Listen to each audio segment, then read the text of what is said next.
me, Keisha, and I'm here with this week's All Tea All Shade Power Season 3 Episode 7 review. First off, I want to start off by saying thank you to each and every one of you who gave me birthday wishes last week on last week's episode. I read each and every last of the comments. You all are so beautiful and so kind and so gracious. Thank you all for your well wishes and blessings. So love you all, and at the end of this video I'll have a few pictures from my birthday. But let's get right into the episode. We start off this episode with Ghost bitch ass lying in the bed dreaming about Angela and her Puerto Rican pussy, and I'm pissed immediately. We see that he's back at the hotel and he wakes up and he gets a text message telling him to go down to the club. Then we switch to Angie at home crying to her sister Paz about Ghost breaking up with her, and I'm like, wham, nobody the fuck cares. She always reminds her that, girl, that nigga was married. And she was like, well, he was going to get the separation papers. I saw the separation papers. And she was like, well, did you see them sign? And she was sitting there looking like Three Stooges.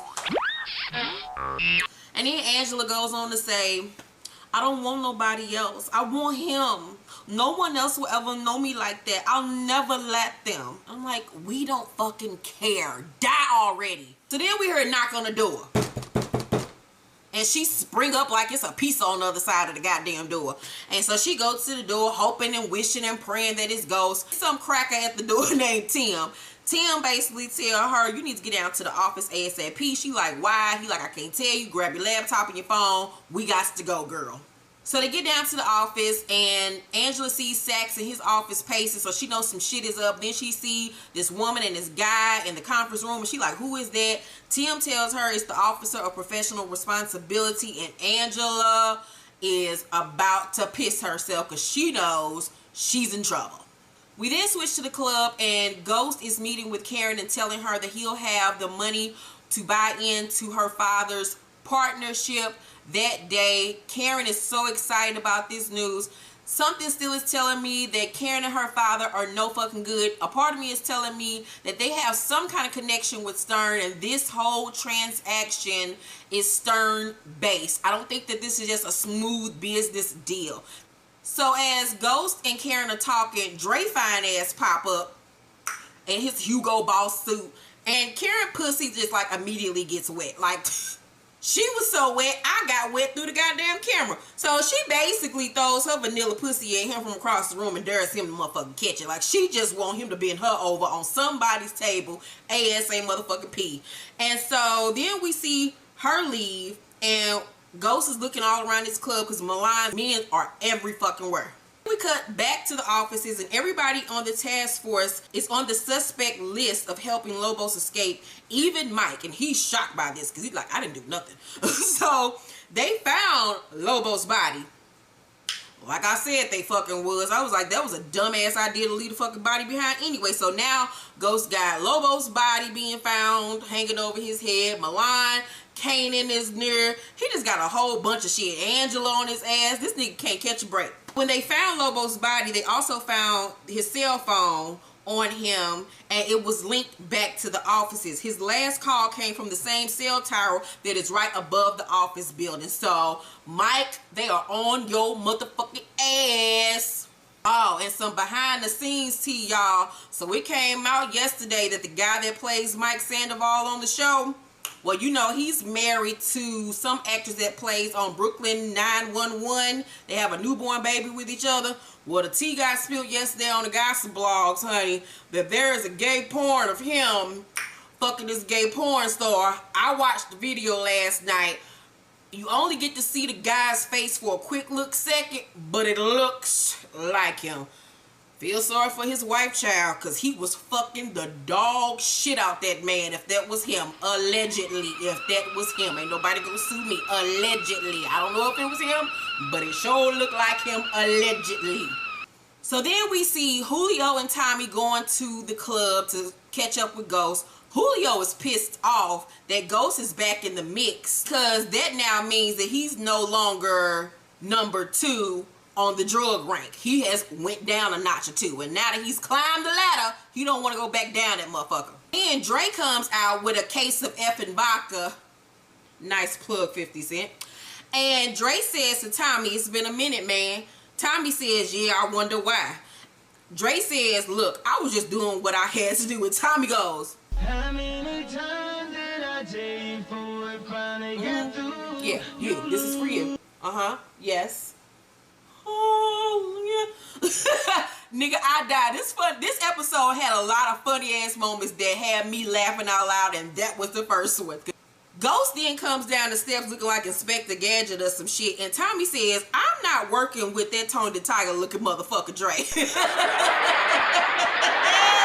That was joke number 2 that got my ass. Ghost like, fuck all what you talking about. Let's go outside and rap real quick. Julio tries to come with him, and Tommy like, stay your black ass right here. We about to go talk, not you. And Julio, of course, is feeling some type of way. Dre peeped this, and Dre goes over to, say what's up to him. They dab each other up real quick. And Julio asks him, so you back in it too? And Dre looking like, nah, I guess I'm not. So he realized that he's out the mix too. Tommy and Ghost go outside, and Tommy asks Ghost, did you take care of it? Ghost says, I ain't under her roots no more, so that means I took care of it. And Tommy's like, you dumped a federal agent and you ain't kill her. He looking like, nigga, how dumb can you fucking be? Like, I thought I was supposed to be the dumb one out this duo. Still don't think Angie is gonna come after them or blah, blah, blah, blah, blah, blah, blah. That bitch is gonna one day come after you. They just ain't wrote it yet. So Tommy says, until they find Lobo's body, girl, but by then we'll be in chunks by Milan, so it don't matter anyway. Who gives a fuck? Tommy then pulls out his chain, and on his chain, he now has his grandmother's ring that he gave to Holly. And Ghost is looking at him like, this nigga is crazy for real. Ghost assures Tommy that everyone slips up. And when Milan slips up, they'll be able to handle him then. Milan's car then pulls up. And they both get patted down and get their guns and shit taken away. Dre and Julio are standing there. They're like, you want us to, come with you. They like, nah, stay your black ass here. Once again, stay in a child's place. Let us grown folks do this shit and we'll holler at you later. Then we see Kanan sitting off in the lack off to the side, sipping on some motherfucking lean and shit, because that nigga's addicted now, and he is peeping everything. And I was like, dun dun dun dun. We then switch to Tasha back at the crib. She like, Tariq, come on, shit, we got to go now, shit. The car's downstairs, wait, we got to get the fuck up out of here. Come on, shit. Grab your coat. Come on, you got to get your ass to the motherfucking therapist's office. Bring your ass on. Come on, shit. Rick walk his ass in there. He got an attitude as always, because he don't want to fucking go to therapy. He is over this shit. Tasha says to him, you almost done with this, and when you're done, you better go back to school. And don't you want to see your father at career day? And Tariq says, no. And you hate him too, so why do you even care? Tasha says, Rick, come here. I do not hate your father. Tariq says, yes you do. God, you're such a fucking liar, just like him. And Tasha goes to slap him, and he grabs her hand, and she look like, motherfucker, no you didn't. This boy, you better get your black ass in your goddamn room right now. You lost your goddamn man. And I just would have tweak that scene a little bit more, because I'm a single mother. My son's father is not in his life, and I have had to step up in my teenage son's face. And mind you, I'm shorter than my son, just like Tasha. And when he would have grabbed my hand, baby, it wouldn't have been no get your black ass in your room. I would have two-pieced that nigga, because when you have a boy that age, they will test their fucking mama. And you have to show the motherfuckers, I will beat your ass like a nigga off the street. Please do not try me. So it would have been some whack, whack, whack, whack, whack. Then get your ass in that motherfucking room. But that's just how I would have wrote it. I'm like, shit, them motherfuckers right should have took a cue from Empire and had Tasha on some old Cookie Hakeem shit and beat that nigga with the motherfucking mop or the goddamn blender or something, so she get the call and ghost, because she don't know what the fuck to do. And so of course this nigga don't answer, because if it ain't Angela, he ain't answering the motherfucking phone. So she leaves him a message. She says, Ghost, I need you to call me back as soon as you get this message. You better come over here and talk to your child before I kill him my damn self. I'm gonna kill him dead, nigga. I'm gonna kill him dead. Switch back to the offices, and Mike, Angela, Greg, and Sax are all being questioned by MJ, the officer of responsibility. So then Angela, as she's being questioned, Angela is shocked when she learns that Lobos is dead, because now she's putting two and two together that nigga Ghost has something to do with this shit. Then see Ghost and Tommy in the car with Milan. And Milan then just starts breaking down Ghost's whole motherfucking existence on Earth. He was like, you sold drugs, saved your money, started your family, moved to Manhattan, made investments. This is the American dream. Then you took from me, took the head of my network. Now you are here, enslaved to me. And Tommy looked at him and said, this motherfucker gooped the shit out of you. Was joke number 3 that had me dead to the motherfucking bed. So Milan is telling Ghost where he gonna sell it and what he gonna do, and he just excluding Tommy about this whole deal. And Tommy look at him and say, do I look like a deputy to you? And Milan ignores him still and asks Ghost any questions. And Tommy says, I got one. You really eat people? And Milan and Ghost look at him like, this nigga done tried it. Like, is he trying to kill us in this motherfucker? Like, did this nigga not want us to go home? I mean, what the fuck is going on with this motherfucker? This white nigga is crazy. Milan then takes Ghost and Tommy to their warehouse. And Tommy's like, how the fuck does he know about our warehouse? And Milan's like, I know about everything. I know your social security number, bitch. So he got all their workers handcuffed and lined up against the wall. And Tommy is pissed off with the dis motherfucking respect. Milan tells Tommy to stop selling drugs to Father Callahan because he runs guns for the nigga Albanians. I was like, look at her, Milan. You trying to do all this nigga talk. Tommy says it's bad for business because he sells a lot of product. And Milan says, you're right. This is business, so kill him. And Tommy says, I ain't gonna kill the motherfucker just because you say so. And I'm like, Tommy, just do it. Just please do it. Please. You're making me nervous. Kill that motherfucker. Shit, nigga, and go home and eat a pie afterwards. Just kill him because Milan is crazy. Milan scared me, and this nigga ain't even real.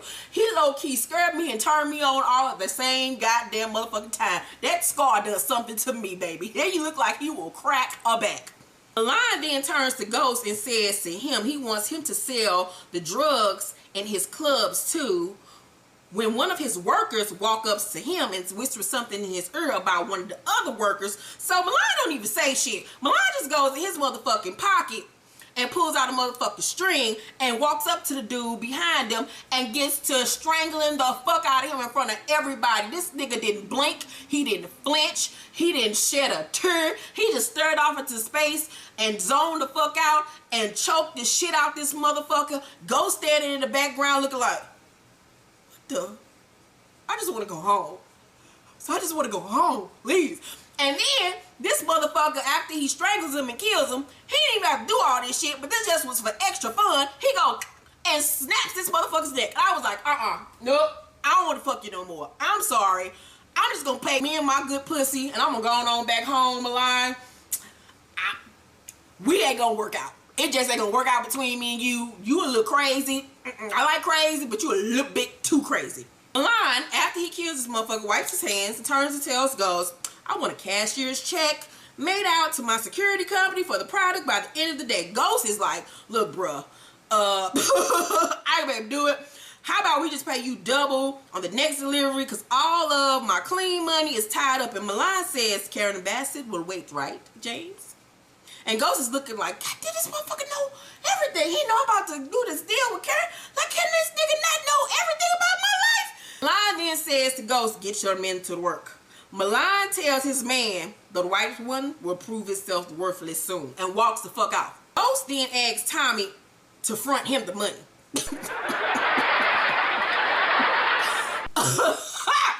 This motherfucker ain't got no shame. Like, he just don't give zero fucks. And Tommy say, no, but you can have my shirt. I paid up front for untested product. You can, but I ain't.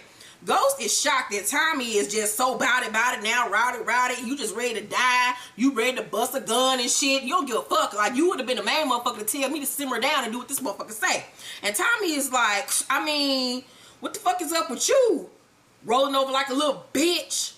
You really gonna sell product out your club? And Ghost is like, we gotta do what the fuck we gotta do. We'll kill Calhoun, go to the bank, pay the motherfucker, then we sit back and figure out our next move. And Tommy like, we parlez-vous français? Ain't no we in this motherfucker. Shit, it's you. I'm looking like, it sure is a lot of we coming out this nigga mouthy. But at the end of last season, it was fuck Tommy, fuck Tosh. You didn't give a fuck about neither one of them niggas. You had washed your hands in them because you had the Puerto Rican princess over there, had your little nightclubs. You didn't give a fuck about nobody else. Fuck your kids, fuck everybody. But now, since motherfuckers is after your ass, it's we, you need your old crew back. Boy, fuck you. Fuck you. I wish the writers would have him have to do this shit on his own, have everybody turn their backs on him because he don't deserve nobody's motherfucking assistance. Tells him, I can't get out of this alone. And Tommy says, I don't care what the Serbian Hannibal Lecter says. You ain't my boss. I've been running things since you left. I'll handle this on my own. Like, fuck the fuck you talking about, nigga. Like, bye. I'm about to go to motherfucking Shake Shack, go get me a motherfucking burger, because I ain't got time for this shit. So Ghost goes over to him and Tasha's crib and tries to play Father's Knows Best for at least 5 minutes. Because you know the nigga wants something. He ain't just coming over there just to check on his kids. So Tasha says, first the gun, now this. He's just getting worse, Ghost. If he'll raise a hand to me, the worst is yet to come. And that sentence meant something, because I feel like when Kanan gets to Tariq, I think Kanan might string Tariq out on drugs, kill him, something. Like, this little boy about to be fucked up. You know, and she's talking to him, Ghost sitting there like, I don't really care about what you talking about, girl. Fuck that little nigga. He'll be alright. She what? He literally says, okay, Tasha, as soon as the boy comes home from therapy, I'll talk to him. Like, he don't give a fuck about them kids. So she says, yeah, well, good thing, because you the one that got him crooked. You know he's still torn up about the Knicks game you took away. I told you something came up. Something more important than your son? I know you ain't gonna tell me what it is. You ever tell the truth anymore? Okay, Tasha, you want to know the truth? Please. Here it is. I need your help. Joke number 4. I was like, how can this nigga continue to fix his mouth to ask motherfuckers to help when you give him your ass a kiss every motherfucking 5 seconds? I was like, you right as a fucking shady. And so he tells her the Karen Bassett contract. The problem is I'm short on money. And Tasha says, did you not just brag to me about having the cash when we were at the hotel? What happened? And he said some unexpected bills. So look, I just need a short-term loan from the IRA and the kids' trust, but I can't do it until I get your permission since you're the co-signatory.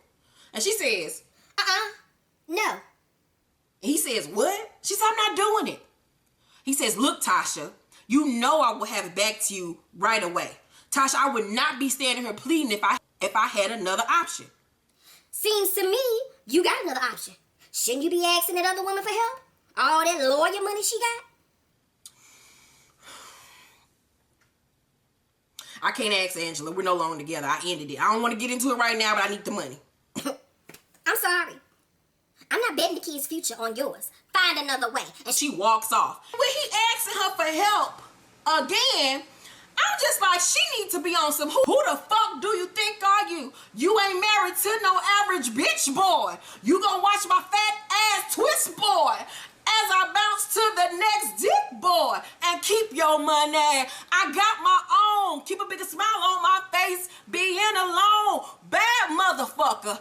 God complex. Motivate your ass. Call me Malcolm X. Like, that's the shit they need to have Tasha saying to this nigga. Like, please. Like, who you think you talking to? Like, who do you think I am? Like, if they don't have Tasha listen to Lemonade immediately, I mean, I don't even know what else to say at this point.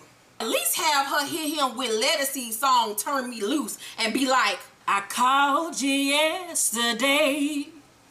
You're too busy to have a conversation. Trying hard to hold on to us, but seems like you don't want to stay. How dare you fix your motherfucking mouth to ask me for our motherfucking kids' money to further your motherfucking business when you just gave me separation papers 2 nights ago. If you don't kiss my whole entire black ass, you better. Like, boy, you tried it. Boy, if you don't sit your, boy, bye. But then we see Dre, he taking out the trash, and then Kanan rolls up on him and yokes him up and shit. He like, you playing me, Dre, you playing me. It's like, what are you talking about? He was like, you lied to me. You told me Ghost and Tommy didn't fuck with each other no more. He was like, I didn't know they fucked with each other until this morning. You know how secretive this nigga is? I don't know shit. Let me the fuck go. You fucking up my good suit, nigga, damn. So Kanan realizes he's telling the truth, and he tells him, well, you need to get on the inside and find out what the fuck Ghost is up to, and hit me up when you fucking find out. Ghost meets with Karen and her father, and he asks him for an extension on the cash investment, and her daddy is like, basically, bitch, I don't want no scrub. A scrub is a guy that can't get no love from me. When you get the coins, holler at me. Until then, nigga, don't hit my line. Karen then tells him, you got until the end of the day, or this deal is off. Tommy drops off a check to Tasha, and as he's leaving, Tasha runs in behind him and says, "Why did you do that to Holly? Ghost told me what happened." "He did? "I thought you would have done better than that, Tommy. I told her to tell you." You knew?" "Thought you would have been cool, but you flipped out. Now she's out there alone pregnant with your child." "Pregnant? "Are you at least going to try to go find her?" And at this point, Tommy is fucked up because he like, oh my God, I not only killed Holly, but she was pregnant with my kid. The family I've always wanted, I ended. Oh my God. And he's just fucked up. He don't know which way is left from right. He's just blanked out, detached from reality. He don't fucking know what to do. He like, I gotta get the fuck up out of here. And I was just looking at him like he gonna cry when he get in the car. Ghost is in his office going over all of Milan's workers' files. When Drake comes in, he's like, I want back in, Ghost. I know you're back in, so don't deny it. Ghost doesn't deny it for once. He tells Drake, look, I wanted more for you. And Drake says, well, what about what the fuck I want? So he said, look, let's go take a walk. So they get to walking and shit. Mind you, they still in the club. It's eyes and ears the fuck everywhere. And so Ghost tells him that he needs his help to get rid of Milan. And he'll give him half the street business with Tommy if he helps him. And Dre's like, I'm in, shit. What the fuck is up? So Ghost tells him to make an anonymous tip on the girl who left the card on his desk, who he assumed was dead because he went over to her apartment building. He saw all the blood and shit. We then see Ghost. He goes over to Angela's place to go pick up his thing, but Paz is there to give him his shit. And she says, you really fucked up. You know that? And she tells him about how Angela's in trouble at work. And Ghost goes to leave. She says, if I ever catch you near my sister again, I'll kill you with my bare hands. And I'm like, settle down, Paz. Settle down, Dora the Explorer. Sit down, bitch. You're doing way too much. That nigga hit you in the top of your damn forehead to kill you. Girl, sit down somewhere. MJ tells Angela that James duped her and used her to get Tommy off and kill Lobos. And Angela's like, no, he did not use me. I used him because I'm the one that copied his phone. I'm the one that did everything I had to do for this Lobos case. So if anybody got played, it was everybody else, not me. I did what the fuck I needed to do. So he Tommy at the church. He goes to see Father Callahan and he's holding a gun in his lap, unbeknownst to Father Callahan. So Tommy tells the father that he made a huge mistake, that he cannot be forgiven, and the father tells him everybody can be forgiven. And Tommy tells him that his new connect doesn't want him running guns for the Albanians anymore, and if he doesn't stop, he's going to get killed. Father Callahan is like, I can't do that. That's made the church a lot of money. Tommy like, let me just help you. Let me do this one good thing, Father, or I'm going to have to kill you. And the father hears the damn gun click. And he damn's like, all right, no problem. I ain't going to see no more fucking guns no more. I'm good. Shit, you ain't got to tell me twice. Angela comes home from work and she goes in her closet and she sees that when all of Ghost's things are gone. But when she looks down, she sees his shoes are still in the closet. She was like, fucking pass. You didn't even get rid of everything. So she decides to call the Odette Hotel to get information on if Ghost was really at the hotel. And when she calls the hotel, it's the same thing what happened to Tasha when she was calling to see if, you know, my husband left if I left anything behind. She called the motherfucking hotel to find out about them goddamn shoes he had shined. And that's how she found out that Tasha was there. So the next thing we see, Tasha storming out the motherfucking elevator, and she walks up into Angela's face, and she says, you live uptown. This ain't uptown. I don't know why you think you can keep showing up at my house, homegirl. Angela says, were you with Jamie at the Odette Hotel the night before last? That's none of your business. If you're covering for him, you could be charged as an accomplice in a conspiracy to commit murder. If you are found guilty, you will lose your kids, you will lose your house, you will lose everything. If you lie, I can't protect you. What's it gonna be? And I was like, this bitch got a little bit too much bass in her voice for me, for you to be coming over here trying to check me about my motherfucking husband, bitch. Who the fuck you think you're talking to, girl? Huh? Who? Me? Because you can't be talking to me. Tasha says, no, you're right. My husband did murder something while we were at the Odette the other night. Shit. Who am I to tell you? You know how he is with it? Nearly broke my damn back. I was like, they should have said, you know he did murder something that night. He murdered this good pussy. Angela says that's not true. He wasn't there. He was killing Felipe Lobos. And don't pretend you don't know who that is. Ghost and I fuck, sweetie, all night. Matter of fact, he's upstairs right now. You want to call him and ask him for yourself? How could you take him back? I'm his wife and the mother of his children. I never lost him, boo-boo. So whatever you think he did the other night, he was with me. You are a midlife crisis, Angela. Crisis over. This was one of the best lines they ever gave Tasha. Crisis over, bitch. Fuck you. See Kanan in this apartment building helping this old ass woman up the steps with her grocery bags. And I'm like, is this Ghost's grandmother? Like, who the fuck is this woman? Because she has something to do with Ghost. So as he's helping the old woman, Drake calls him on the phone and tells him all the tea on Ghost. Drake tells him that he thinks Ghost is scared, and Kanan's like, I done seen this motherfucker scared. That ain't good for nobody. Keep an eye on him and let me know what the fuck is up. Kanan tells Drake, hold on for a second. Next thing you know, he pushes the old lady in the motherfucking house and then grabs a pillow and smothers the woman and kills her. Then he hops on the phone like, yeah, I'm back. It's like, what kind of crazy shit is this? He like, I'm gonna give this nigga a history lesson. Take him back into time. And then he takes a picture off the wall and we see a hole in the wall from a gunshot. And I'm like, does this have anything to do with like Ghost's mother? Because you know his mom is dead, like his daddy was an alcoholic or some shit like that. I forgot. Tariq and Ghost are sitting down having a father-son conversation. And Tariq explains to Ghost that he wasn't trying to hit Tasha, but he was just trying to stop her from hitting him. Ghost says to him, listen to me.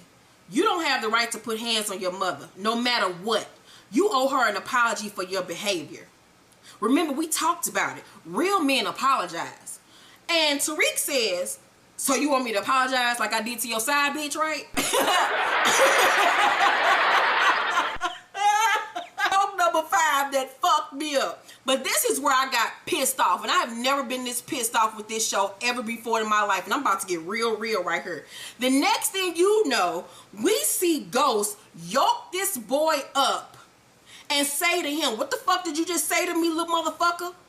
Say it. And I'm sitting there watching this. Like, okay, I know this is a television show, but let's just take it out of television and let's bring it into real life. No way in hell, I just feel disrespected as an author and as a writer. No way in hell, as the writers, will you have this man sit up here and see his son not only disrespect his grandmother, his mother, but then when he calls your side bitch a side bitch, which she is, that's when he decides to discipline this boy and then yokes him up and gets mad. Oh, he can damn near slap the shit out of his mama, cuss his grandmama out, do everything else. But then when he disrespects your Puerto Rican side bitch, that's when y'all have him go crazy. I'm sorry, I just feel like that was a slap in the face to black women around the world, because I'm so sick and tired of black women being fucking disrespected. That was one of the things Beyonce talked about in fucking Lemonade. Black women are the most disrespected motherfucking people on earth.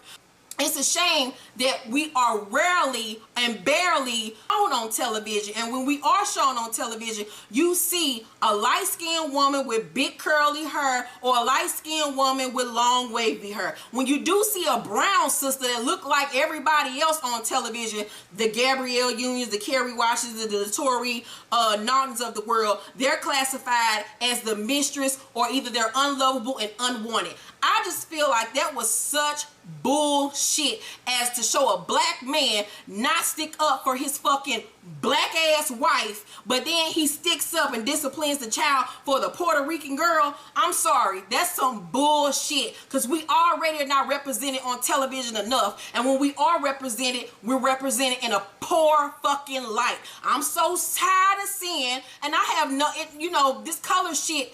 It's sad that we're even having this conversation still in 2016 about color, but let's keep it all the way 100. You rarely see brown-skinned girls that's a shade that's from my complexion or darker represented in television, on movies, in videos. It's always somebody else that's of a lighter complexion or a different ethnicity that is praised. We as brown-skinned black women are never praised. And I just feel like as a mother and as a woman, as a black woman, that was disrespectful to show that shit on television, because it's a slap in the face. So maybe that's what the fuck they want us to see, that black women are constantly disrespected. And I just felt like that was whack as fuck that they had this black man stick up for this Puerto Rican ass bitch that he'd have been with for 5 minutes, but the woman that sat up here and birthed his motherfucking kid kids on this show is totally disregarded and total disrespect, and I have had enough of it. I'm sorry. I'm so tired of this damn love story between these motherfuckers and the favoritism that's being shown with characters. I'm sorry. I just can't. I have to get that off my chest. I couldn't hold that in anymore. I don't give a fuck if you don't agree with me. I don't give a fuck if you don't understand it. Until you walk a day in a black woman's shoes, you will never fucking understand it. So suck a dick, and I don't give a fuck. But anywho, back to the story. James realizes he's gone into Hulk mode, gone into full ghost mode, and calms the fuck down and realizes that he fucked up. And Tariq pushes him off of him and storms off. He's like, Tariq. Of course, before he can go check on his son, he receives a text message from Paz saying Angela needs to see you. Tasha then comes into the room and says, you made dinner plans in my house without telling me? And he doesn't know what the fuck she talking about. So they walk down the hall, going to the living room, and guess who the fuck we see in the living room? Milan, this beautiful ass Serbian bitch. Milan is like, hello James, I'd like to introduce you to Tatiana. And Ghost is looking like, I thought that bitch was dead. But come to find out, once again, Milan is 2 steps ahead of this motherfucker. Peeped everything that Ghost was doing. Ghost don't know what the fuck to do, because not only is this nigga in his house, but he done duped his ass again. And he don't know if this nigga got fucking drones and shit, wires, bugs and shit everywhere this nigga go. Shit, he tapping his body to see if he got bugs and shit on him, because he don't know what the fuck is going on. This nigga hears everything. He like Jesus. So Milan has brought over dinner for the whole family. Tasha calls the kids to come eat dinner, and Ghost walks up into Milan's face and says, why are you here? He says, you were looking for Tatiana, weren't you? I considered it an invitation to bring her to dinner. Very smart, but I warned you. The kids come in, Milan introduces himself to the kids. Tariq like, what's up, and side eyes the fuck out of Ghost. Like, he can't stand that nigga. Like, he is done. Over it. Don't fuck with that nigga. He like a deadbeat dad. He's a sperm donor in his eyes at this point. So Milan says, family is important to James, and what's important to him is important to me. And he has his hands on his kids as he's saying this. And Ghost is just standing there feeling like he is going down the fucking rabbit hole, like he is Alice in Wonderland. Tommy ass is drunk at Holly's gravesite when a car pulls up, and it's Milan's men. They tase him and put him in the back of the trunk. So then we see Ghost give Milan the check. And Milan tells him to find a way to close a deal with Karen so he can move product throughout the clubs. Ghost is like, he's not going to do that. I reminds him that he's in his home with his family and that is a risk.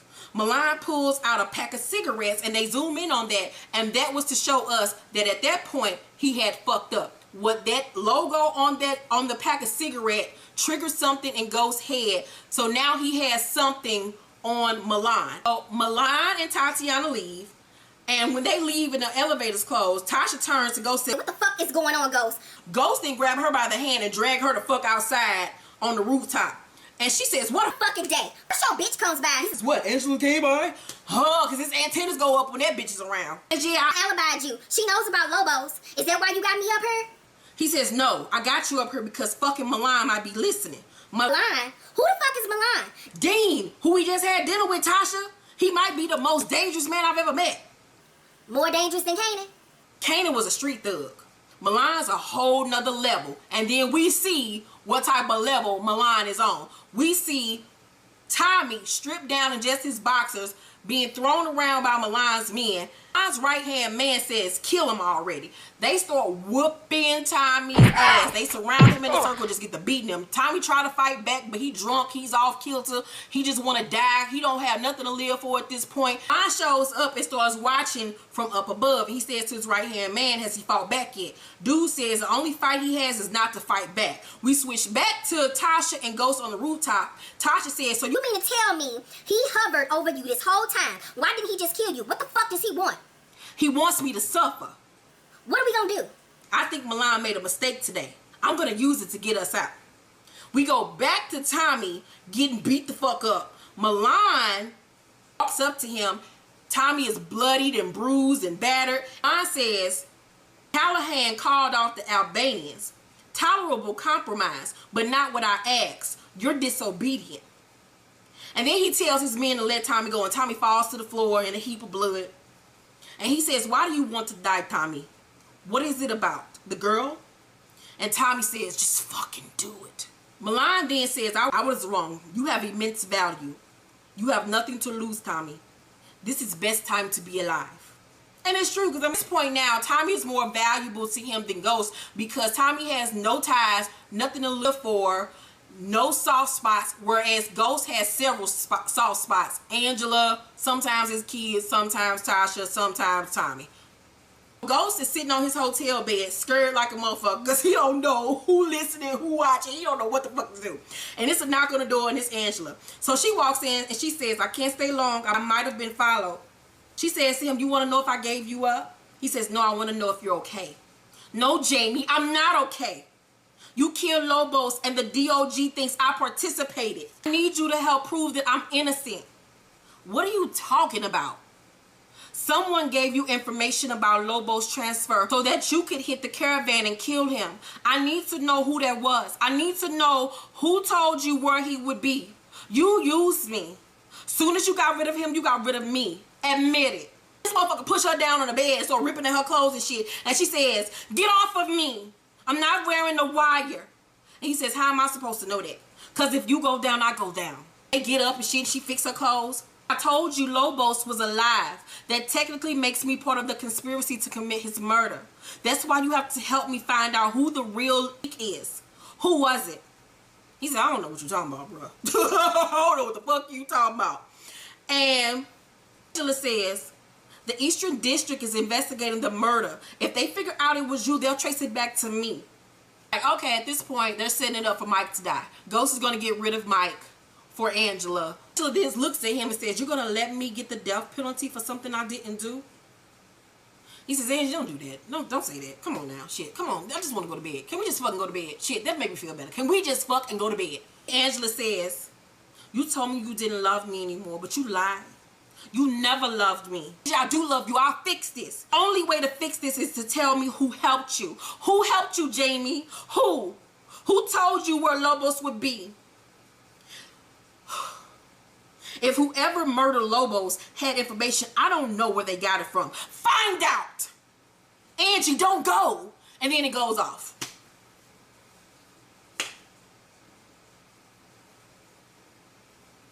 I'm over it. I don't know about you, but I'm over it. I'm over it. I'm over this love story. They're cramming it down our throats. No drug dealer on the face of this earth is just gonna be that motherfucking in love behind no bitch if he's supposed to be this ruthless killer. Like, this nigga don't give a fuck about shit unless it's her, and it's sickening because it's just so unrealistic. I mean, I know Ghost is the villain of the show. He doesn't give a fuck really about nobody but himself.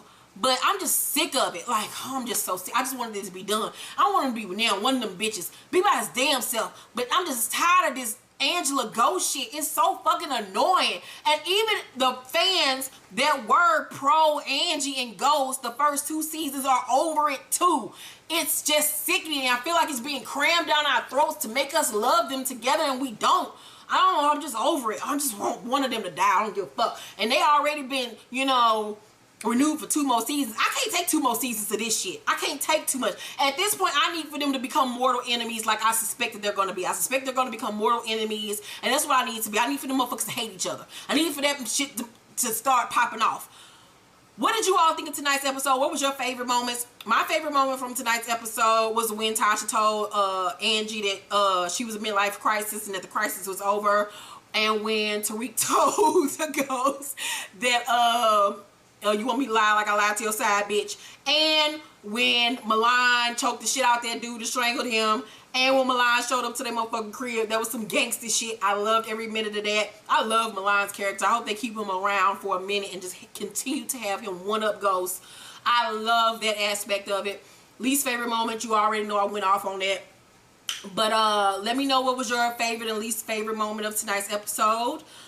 We have 2 new episodes of Since You Asked up right now, so make sure you check those out. We have some crazy questions. I have some product reviews up right now, and my Love and Hip Hop Hollywood reviews are up as well. I love you all so much. Thank you again for my birthday wishes. Now let's take a look at my birthday photos. Have a great week. Love you. Bye.